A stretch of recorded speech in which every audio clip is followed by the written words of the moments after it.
got to be something in there that's usable. Y'all, I'm Amira. If you are new here, welcome. And if you are a returning viewer, welcome back. Today I wanted to finally sit down and do my list of all of the eyeshadow palettes that I tried in 2021.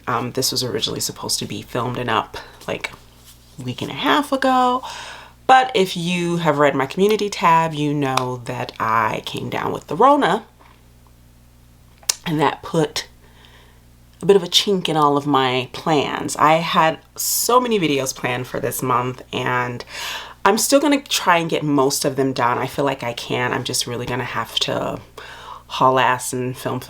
But so look forward to quite a few videos coming from me in the upcoming week.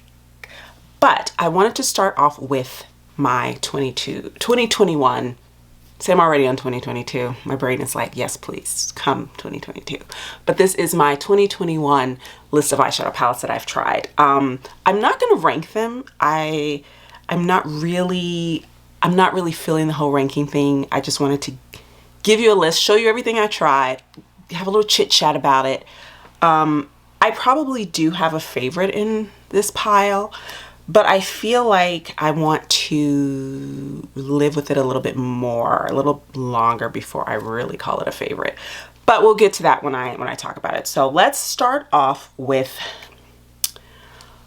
all of the ColourPop that I tried this year. And I will say I didn't try as much ColourPop this year as I've tried in the past. Let's start with the Child palette, which is the palette that they did in collaboration with Star Wars The Mandalorian.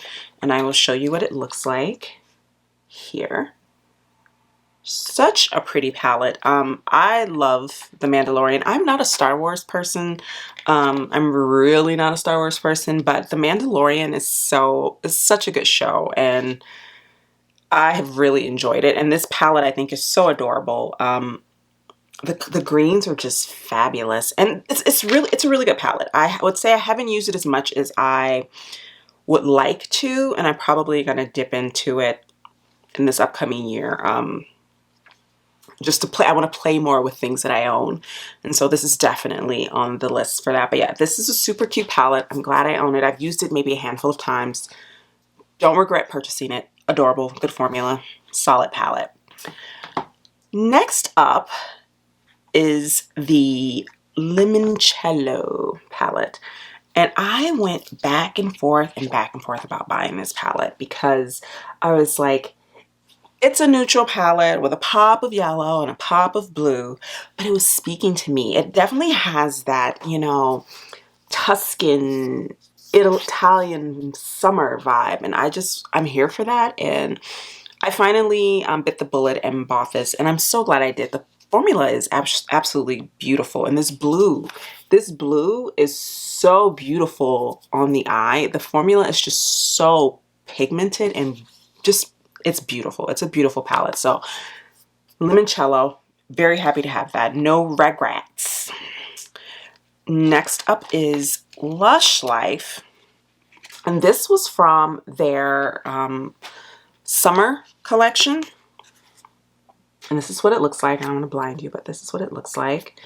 And again, for me, what I feel like has happened with ColourPop in the last year or so is that they've really, and this is not true for all of their releases. I've talked about a couple of their releases that I was not a fan of in a previous video, but I feel like this year has been a bit of a renaissance for them because they've really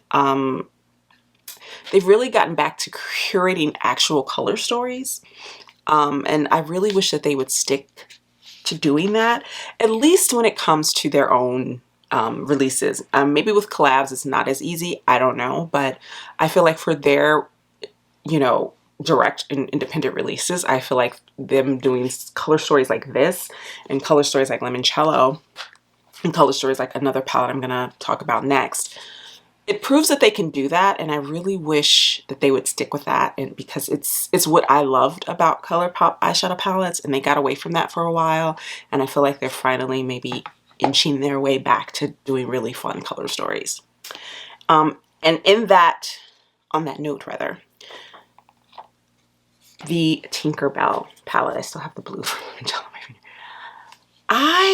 this palette, guys, it's so pretty. Look how beautiful that is. Look at, I mean, it's so pretty. I had so much fun playing with this. Again, I want to get more use out of my eyeshadows in general. And this is one that I definitely want to dip into more because this color story is so beautiful. I mean, I will say I don't necessarily think we needed both of these pinks. I think if they had gotten rid of this super light one and kept this slightly more mid-tone one, I think that would have been great.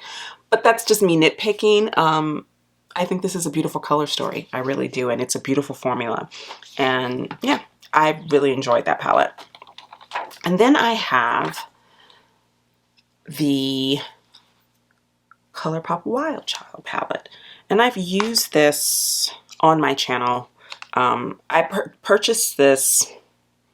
I didn't purchase this right when it came out. I purchased it maybe early fall of this year, late summer, early fall of this year. It's a beautiful warm toned brown palette, but it's the tones in this are just so rich and beautiful. I don't know if you guys can see that, like this kind of like almost satiny brown metallic. It's a really nice palette. It's really easy to use. You can do a simple quick eye look with it. Quality of the shadows is amazing. Let me grab something to wipe my hands off with. All right. Next up are the last, I think these are the last. These are the last of the ColourPop palettes that I tried this year. And that is the, I forget what they call these. They came out with these, I want to say in spring of this year. And they came out with, I believe, 5 of them. I grabbed 3. So I have Statement Piece, which is sort of like the corally orange one. I have High Society, which is like the greeny toned one. And then I have Rumor Has It, which is the blue one. Now, I have to say, I've only used one shade in this blue palette, and that is this one here. This is really, so you guys can see it, this really rich, deep, beautiful, beautiful blue. I've only used that. I enjoyed it. Decent quality. The colors are cute. I really like this sort of yellowy green. I will say, I haven't reached for these since the first time that I like really sat down and tried them. So I don't necessarily regret purchasing these, but I also kind of don't feel like I necessarily needed them, you know? Like they haven't been something that I've been like dying to sit down and play with again. Next up, I have the first Huda Beauty palette I ever tried. And this is from, I believe this was from her. I realized I still have the plastic on it.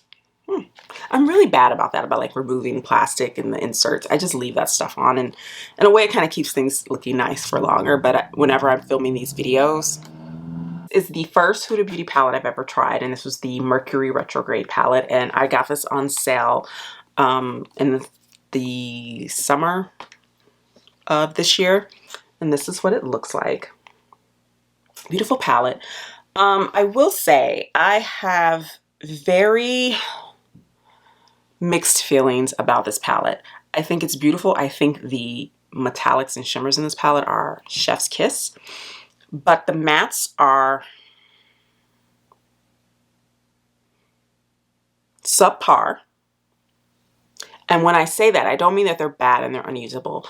What I mean is, you can put them on your eye, you can blend them out, you can build them up. But the reason why I call them subpar is what you see in the pan is not what you get on the eye, especially if you are of a deeper skin tone.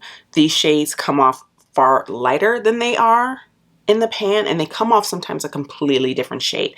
So for me, it's sort of like looking at this palette, I feel like I'm not getting what I thought I was getting. You know, it's sort of like you're not getting what you paid for in a way.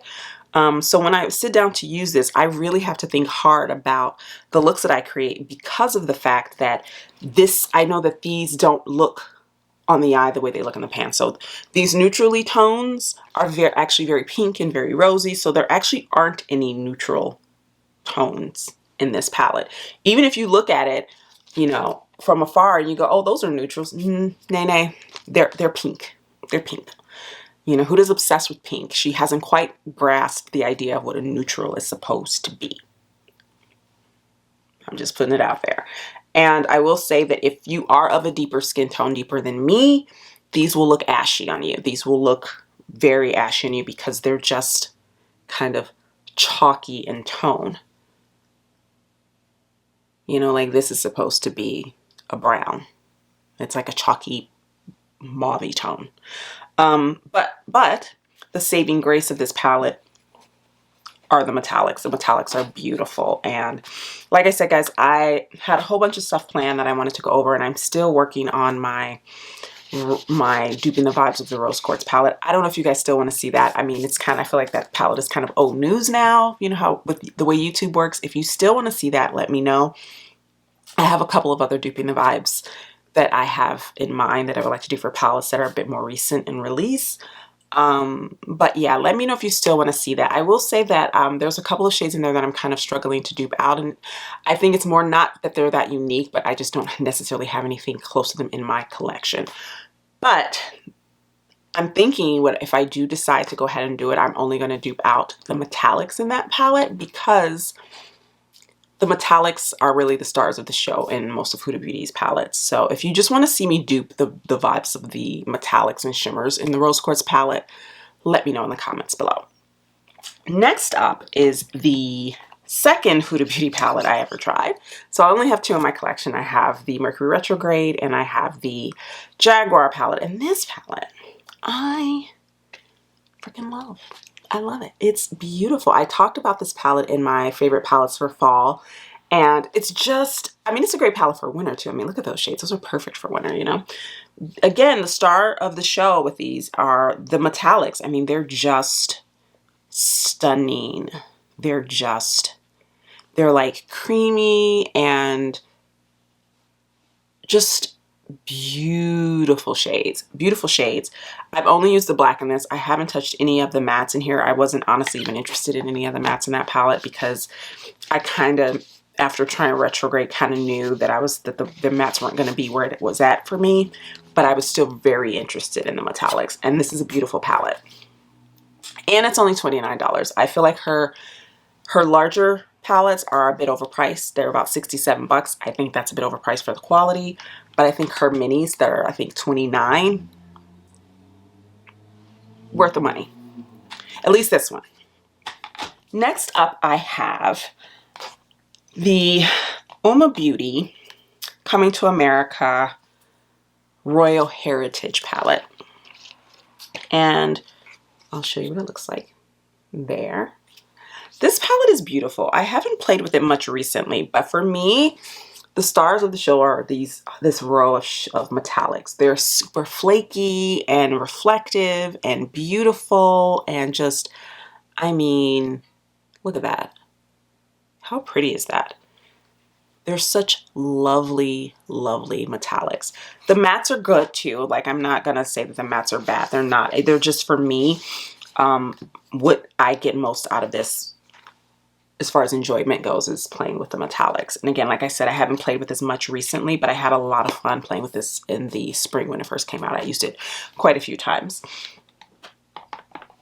Next up, I have the Circo Loco palette. And this is, I think, when did she come out with this? Beginning of this year. This is what she looks like. And this is from Natasha Denona, of course. This palette, I bought this palette on a whim, and I kind of was under the impression, I was like, you know, I love Natasha. She hasn't come out with anything like this, you know. This isn't like that unique of, you know, as far as the shades go, but she hasn't come out with anything like this, and I really want to see what she does with a colorful palette like this. And she did a fantastic job. This palette, I used this palette way more than I thought I was going to use it, and I got way more enjoyment out of it than I thought I was going to get out of it. One of the ways I love to use it is these oranges here, doing like a monochromatic look with these oranges. this teal shimmer, and then this cream to powder. These purples are insane. I mean, beautiful, beautiful shades, and they blend so nicely, and it's her really great formula in a colorful palette. And you know, what more could you ask for? But yes, I really enjoyed this. I enjoyed it more than I thought I was going to enjoy it. Second palette that I bought from Natasha Denona this year, and that is the Zindo. Try not to I'm gonna try not to blind you guys, but it's the Zindo palette. And this came out in, I believe, May of this year, and I remember that because I bought this as a birthday gift to myself. And I did a whole 1 week 1 palette series on my Instagram using just this palette, and I got a lot of enjoyment out of it. This palette seems to be kind of divisive. I feel like a lot of people talked crap about it and didn't like it. I actually really liked this palette. I didn't have any issues with the formula. I think the formulas are beautiful. I know some people said that the shimmers and metallics were lackluster. I think they kind of missed the point with that. I think the point of this is that they're supposed to be really soft and really subtle and really, they're not supposed to be super in your face. Having said that, I mean, I've used these shades so many times and I've gotten really beautiful, beautiful, impactful looks out of them. So I don't think that it's necessarily that they're super muted, because they're not. I don't see it when people say that. I mean, the color story itself is kind of, I would say it's like it's a muted, colorful palette. You know, like if Circo Loco is like color, this is like a sophisticated, more grown-up, colorful palette. And I got a lot of enjoyment out of using it. I will say I got bored with it after a week of using it, but that's more me than the palette. I tend to get bored with palettes if I use them for like a week straight. I mean, I used to do 1 month 1 palette, and by the end of it, I was ready to like throw the palette like over a cliff. Not because the palette was bad. I was just bored. I have, and I believe I got this at the beginning of this year. This is the Shroud Cosmetics. Now it's Shroud, now Baddie Bean. She used to be Beauty Bean, but now she's Baddie Bean. But I still have the old original packaging. This one on pre-sale in October of 2020. And it took a while to get it. And I believe I got this at the very beginning of this year. I believe. It's all a blur. I mean, let's be real. 2020 and 2021 was all just 1 year, right? But I believe I got this at the beginning of this year. And this is what it looks like. And I've talked about this palette as well before, and I just think it's a beautiful palette. It's a beautiful color story. It's a well curated color story. It has a point of view. It's unexpected. The shimmers in this palette are insane. Like, look at that. So pretty. Lovely, lovely. This shadow, the shade here is 0. Look at that. Can you see that, like, icy blue purpley tone? And then this one, they're kind of like, this one does this like purple shifty, and this one's like light blue shifty. Beautiful, beautiful palette. Next up, let's talk about the Kaleidos palettes that I tried this year. I tried 2. So first up, actually, I take that back. I tried 3. There's a third one that I completely forgot about because it's an older palette, but I got it this year. I'll grab that one in a moment. But first up, I want to talk about the Flower Punk palette. And I know the packaging annoyed a lot of people. It's not my favorite packaging, the whole, like, the fact that it, like, comes apart. It's not my fave. But the color story is fantastic. This is just my dream right here. Like, those murky, swampy, acidy, fugly colors that I live for, these kind of colors. This is just stunning. And then this is such an unexpected, like, addition to that. And I mean, I've created looks with just these 3 shades. I've created looks with just these shades, these shades here. It's just a beautiful and really interesting and fun color story. And I won't say that these shades here are particularly unique to my collection, but meh. I really love the Kaleidos formula. I think they make fantastic eyeshadows, and I had a lot of fun with this palette, and I need to use it a little bit more. I'm often turned off by really large palettes or bulky packaging, and so when I first saw this, I thought the color story was pretty, but then I looked at the size of the packaging and I was like, I don't know how I'm gonna store that. I don't know, man. It's a really pretty color story, but I don't know. And I kept like seeing people use it, and I kept seeing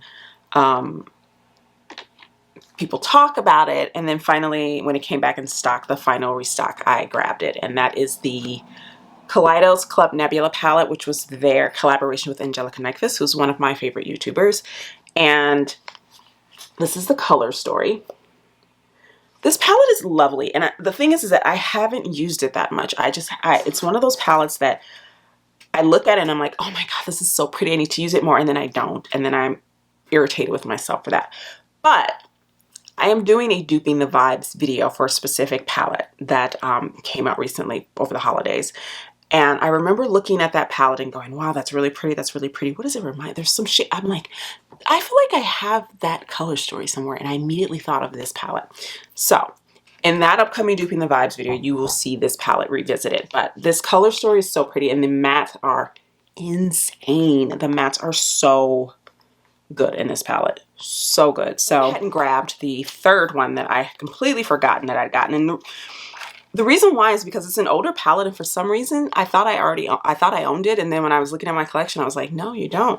So when they restocked Club Nebula, they did like this cute little bundle where you were able to get Club Nebula as well as the Astro Pink palette, which for some reason I didn't own. Don't know why, but I do now. And so that's what this looks like. This color story as a color story doesn't really speak to me, but the individual shades in this palette speak to me.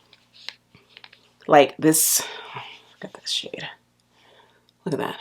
I mean, you know. So for me, I mean, again, this is a cohesive color story. I think it's a very interesting, really different color story, but it doesn't excite me. But the individual shades do. So usually when I use this, I am using it to dip into for one or two shades. Next up is the Odin's Eye Saga of Freya palette, and this is the Cat's Breath palette. So this is the only Odin's Eye palette that I own. This was my first time trying their formula, and this is what the inside, I'm covering that up so you guys don't get blinded. This is what the inside looks like. It's really beautiful. I hesitated to get this because as much as I'm attracted to the color story, I kept thinking, Amira, you already have that. You already have that, because I have the Kaleidos turquoise, electro turquoise palette, which is very similar to this palette. But there's a few shades in here that are not in that palette, because that one's just it's a 5-pan or 6-pan palette. So I was like, well, I'll try it because I really want to try Odin's Eye and I really want to try the formula. And again, this palette is beautiful. I used it maybe twice though, and I haven't used it since. And I think it's truly because the color story is just a little too similar to the electro turquoise for me. I think I probably should have tried something a little bit different, a little bit out of what I already had, and I think I probably would have gotten more use out of this. It's a beautiful palette. I do want to use it more in the upcoming year, but it just, because of the fact that the color stories are so similar, I just oftentimes don't even think to reach for this one. I just immediately think of my electro turquoise if I'm looking for like that turquoisey orange vibe. That's usually what I first think to reach for, because I love that palette and I love the formulas in it. And this one is great, and the formulas are great in this one too. I just have a bit more experience with that palette. Next up are the two Beauty Bay palettes that I purchased this year. This was my first time trying Beauty Bay, and so the first one is the Wilderness palette. I've shown you guys this palette before. This is what it looks like. I love the color story. The color story is very reminiscent to the Milk Cosmetics Myrte palette, but I wouldn't say the formula is amazing. I think it's decent. I will say that I feel like with this particular one, the dark shades they don't build as well as I would like. So I don't feel like I can get a lot of depth. Specifically with the reds, like these two reds, I had a hard time getting to really build on top of each other. I haven't tried this shade yet, and I'm really interested in trying that and seeing how that builds on another shade, or how another shade builds on top of that. But the metallics in this palette is what really kind of blew me away. They're really beautiful. They're almost kind of like putty, like kind of that wet type of formula. Really interesting, beautiful shades. Yeah, so for me, I just need to get a little more use out of it. I don't regret purchasing it. So far, I'm just not that big of a fan of the mattes in that particular palette. The Age of Opulence, however, I actually really had a lot of fun with this palette, and I really want to get more use out of it. It's so pretty, and I took a chunk out of it. Well, last time I used it, so it's a bit dent there, but this palette is so pretty. And I always say I'm not a purple eyeshadow person, in the sense that I don't immediately think to use purple eyeshadows. I'm not anti-purple eyeshadow. There's very few colors that I won't wear as far as eyeshadows go. I'm not anti any color. I like browns, I like reds, I like oranges, I like it all. I like them all. But what I find is that what often happens with purple eyeshadow palettes is that I'm really attracted to them, and then I purchase them, and then I never use them. And this one is the first one where I was really like, yeah, I really want it. And I think it's because it's mixed with these tealy tones, but I find this really inspiring. The colors should be really inspiring. And again, the metallics in this are just so nice. I mean, look how rich that is. Just beautiful.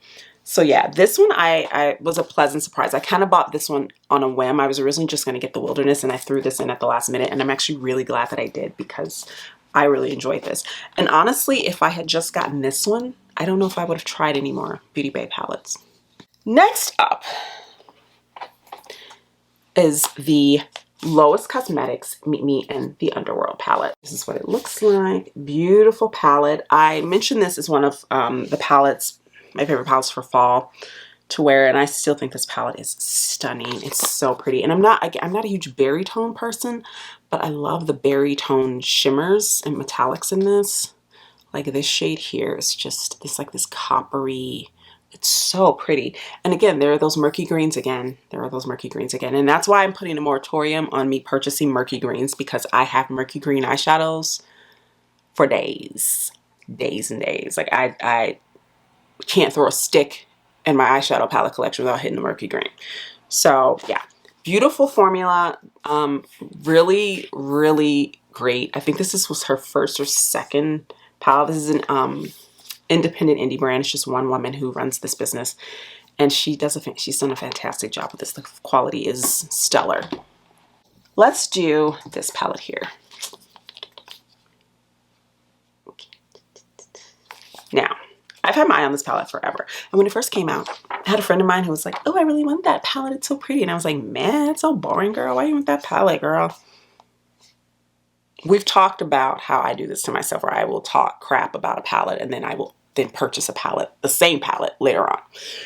So this is what it looks like. It's beautiful. It's like these murky, again, murky, but these muted kind of murky greens and these muted kind of orangey, rosy tones. This is honestly what I wanted the like midi retro to be, the Natasha Denona retro. I have the mini retro. It's one of my favorite palettes from Natasha Denona. If you've seen my Natasha Denona ranking, you know how I feel about that palette. And if you haven't, you should go watch my Natasha Denona ranking, because then you'll know how I feel about all of her palettes that I own, which is quite a few. This is what I wanted the full-size retro to be. I wanted it to be this. And honestly, the thing that prompted me to finally buy this palette was when she came out with the retro, and it was just berry tones, and I was just like, it's a no for me, dog. I'm like, you missed me with this one. So I was like, you know what? I'm going to finally buy that Lime Crime one, because I need those shades. I need a color story like that in my life. And then I proceeded not to use this palette at all. Because I had so many other things that I was using at the time. But look, I mean, look at these shades. Look at this. Look at that. How pretty is that? Look at even this rosy tone where I'm like, I don't want rosy tones. How pretty that is. It's like a nice little topper shade. I just need to get more use out of this, honestly. I think this is so pretty. I've only used a few of these shades and I enjoyed it, and I really need to get more use out of it, and I really want to pair it with the mini retro. I mean, look at that pretty, like, they're just really soft and pretty and retro-ish. Next up is the Norvina, the original, the OG Norvina, in the velvety packaging. This is another palette that I talked shit about and then purchased, and then now I'm obsessed with. Let me take the little brush out. I always forget to take these out. This is what it looks like. If you can tell, it's a hot mess because, one, ABA shadows are a mess. They're, you know, they get everywhere. And two, this is just how much I've been using this because I love it so much. I've gotten a lot of use out of this. It's just so pretty. I'm like, why am I late to this party? No one, like, why didn't I listen? Why didn't I listen? We were like, oh my God, it's so beautiful. And I was just like, la, la, la, la, la. There are a couple of shades in here that are pretty close dupes, or pretty close, well, yeah, I would say they're dupes for some of the shades that are in the Huda Beauty Rose Quartz palette. So if you own this and you don't own that one, you could probably get a very similar look using this palette as opposed to that one. Just saying. Next up is this palette that when I did my full face of e.l.f. makeup, I had purchased this palette to use for that video, and I haven't used it at all since the last time I think I used it I used it to film the video, but I had been using it for a while before then, but then I kind of sat it down and completely forgot about it.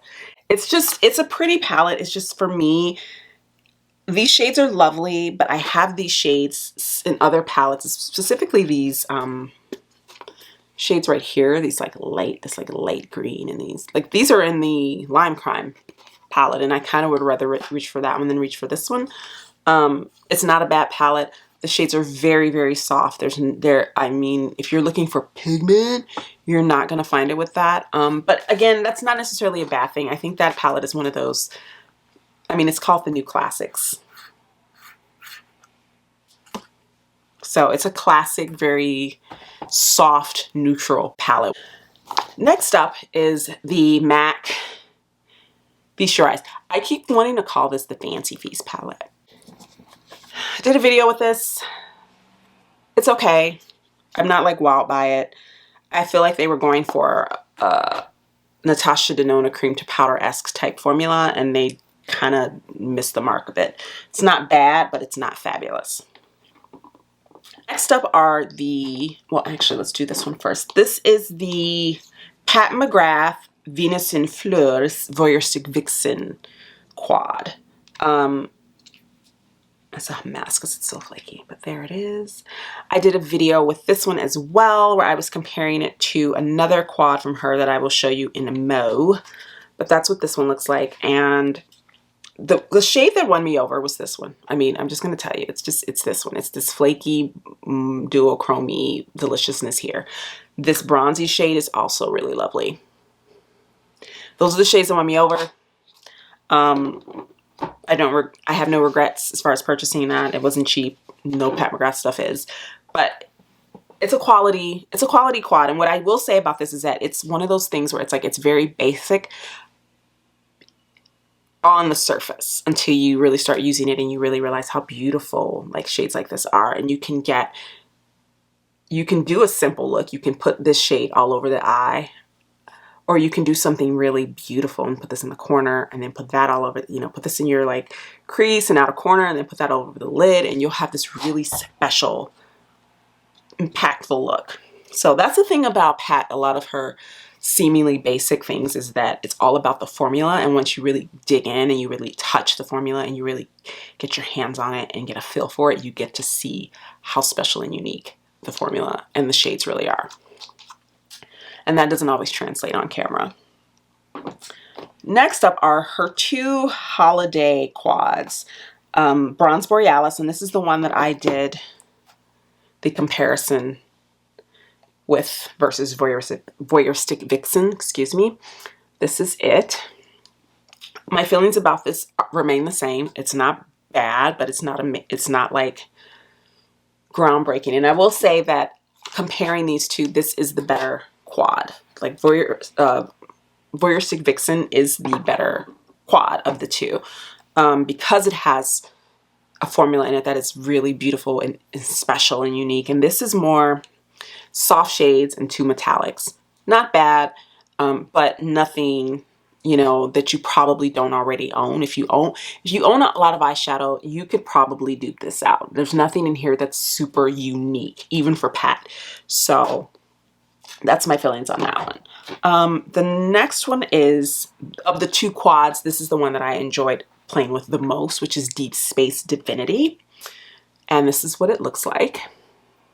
And again, this one is pretty basic too, except for this shade here, which is this beautiful shifty duochrome blue. Beautiful, beautiful shade. The other colors are, you know, whatever. You know, they're basics, but that blue is really quite stunning. And like I said in my reviews of her holiday palettes, I purchased the two quads as well as the large palette. Like I said in that video, I personally, if you don't own Pat McGrath, will skip those quads. I don't think you need those quads. I don't think you're going to get a true representation of her formula and what it can do. I say if you're going to pick up stuff from her holiday collection, especially now before it gets discontinued, get this. Now, I said in my review of this, you know, it doesn't have any of her special shades. If you're looking for the special shades, you'd be better off, you know, saving up and getting one of her motherships. And I stand by that because it's true. If you are looking to really have that mothership experience, you're gonna have to buy a mothership. It's just as simple as that. But if you are more interested in trying her other formulas, like her metallics and her mattes, I think that what is this called? Celestial. I always want to call it the one from last year, Celestial Odyssey. This is Celestial Odyssey. I think this is a great option. It's affordable in comparison to her other items. And I know she was having a huge sale pretty much from like the beginning of November to like the end of November, or just even a couple weeks ago. What's in this? I'm going to try to do this without blinding you guys. The shades in this. They look really scattered and they look really all over the place, but they're really not. This palette surprised me. I think that's the best way to say it. My feelings about this palette. It surprised me. I bought it and I was very lukewarm about buying it. I bought it because I wanted to review it for you guys. I hadn't purchased her last large holiday palette because that palette featured, I would say, out of the 18 shades, 12 of them I already owned because they were re-releases.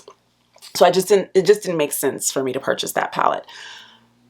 This one, on the other hand, was full of shades that I didn't own, that weren't repeats, and I was like, you know, I'm going to try it. I'm going to see. We're going to see. But this is the palette, when I'm looking to do my eyeshadow, since I purchased this is the palette that I'm always excited to reach for. This is the palette that I've been using the most recently. And I still really enjoy using it. And every time I use it, you know, I've used it a few times on the channel and I've just had it on my eyes, and I've had so many of you guys go, oh, what's on your eyes? Your eyeshadow's beautiful. It's this. It's been this, guys. It's been this. A lot of the time, like 80% of the time, it's been this.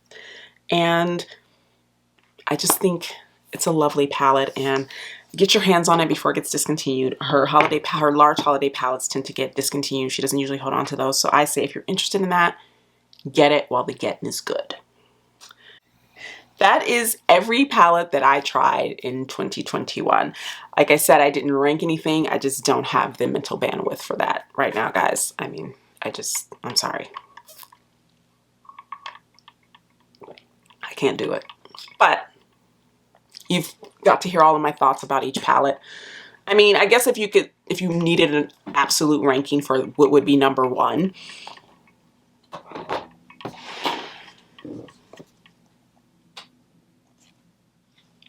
let me know in the comments. Do you own any of these palettes? What are your thoughts on them? let me know in the comments. And I will see you guys in the next one. And hopefully I won't be so rusty. This is my first time filming in like 2 weeks, and I feel like this is my first video I've ever filmed. It's so bizarre how quickly you can get out of habits or fall out of habits. But yeah, I will see you guys in the next video. Have a good one. Bye.